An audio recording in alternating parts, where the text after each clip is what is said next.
let's take a look at what Mel Kiper expects the Eagles to do. Okay, they are at number 6, and he's got them taking Jamar Chase. If they do, it'll be the second straight year, as you see there, that they take a wide receiver. Jalen Reagor last year, they haven't had a 1,000-yard receiver since Jeremy Maclin in 2014. And so it does set up a really fascinating situation in Philadelphia, because they signed Joe Flacco, so they've got him on their roster, and of course there is a feeling amongst many they want to build their offense around Jalen Hurts.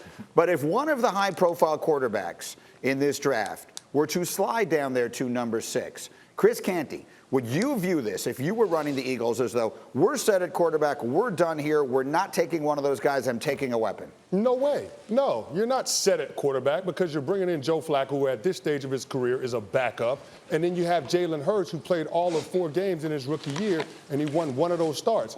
So there's no way I could sit there and look at it if I'm Howie Roseman and say I'm in a position where I can ignore the quarterback position if one of those top-flight guys falls to me at 6. Now, if you don't like that guy and you have a higher grade on a position player like a Jamar Chase or like a Kyle Pitts, then I can understand that.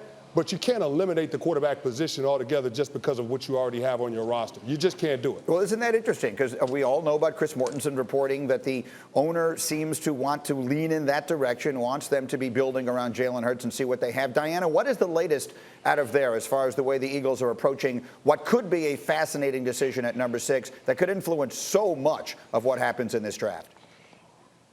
Yeah, Greeny, I put Hembo to work this morning. Do you realize that the Philadelphia Eagles have only drafted 1 Pro Bowler since 2014? 1, and it was Carson Wentz. We're talking 49 picks there, one of 49 guys. The Philadelphia Eagles need to attack this draft as getting the best possible player. You take a look at their roster. Most of their guys are middle to older aged at this point. They need to find some young talent that hits, which is why the pressure's on Howie Roseman. Yes, the quarterback situation isn't as clean as I'm sure that they would like it to be at this point, but they need to get better collectively. So we always talk about teams approaching this as getting the best guy. The Philadelphia Eagles need to use that formula coming up in 5 weeks. What do you think, Ninko? I think they got to go with Hurts. I mean, they've already had a quarterback controversy. You saw last year it started to become a circus. So you look at what he is, Hurts, as sense of 2021 quarterbacks and what he brings to the table. He is your prototype 2021 quarterback. He's mobile. He can get out of the pocket. He can hurt you with his legs. He can throw the ball down the field.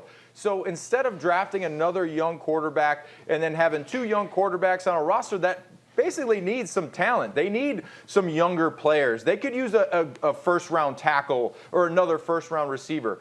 They should build their roster around Hurts, get another weapon offensively, build that offense up, and try to go to work with Hurts. I think that he has potential to be one of the better quarterbacks, up-and-coming young quarterback, after what we saw last year, especially against the Saints. He was going against the top defense, and he made them look silly. So I think that they should go with what they have on the roster, build their offense, and go out and get a young player. It's a fascinating question. And Desmond, let me spin it all the way around to you, because part of it will depend upon how highly they view the quarterbacks who might be available there. So you obviously see all these guys in college as much as literally anybody does. So if you're stacking up, and who knows who might fall there, but Justin Fields, Trey Lance, potentially even Zach Wilson against Jalen Hurts, how would you see that comparison, Desmond, if it were up to you?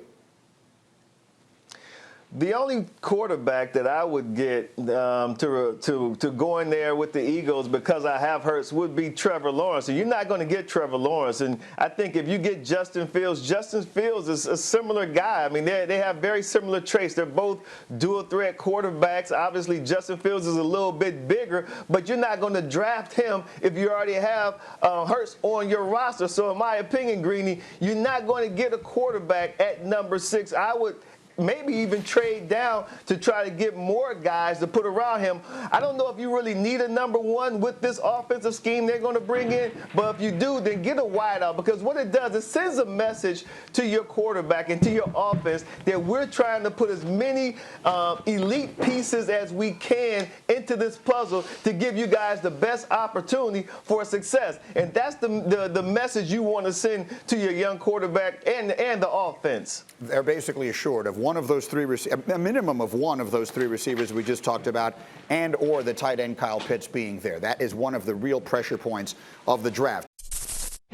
Thank you for watching ESPN on YouTube. For live streaming sports and premium content, subscribe to ESPN+.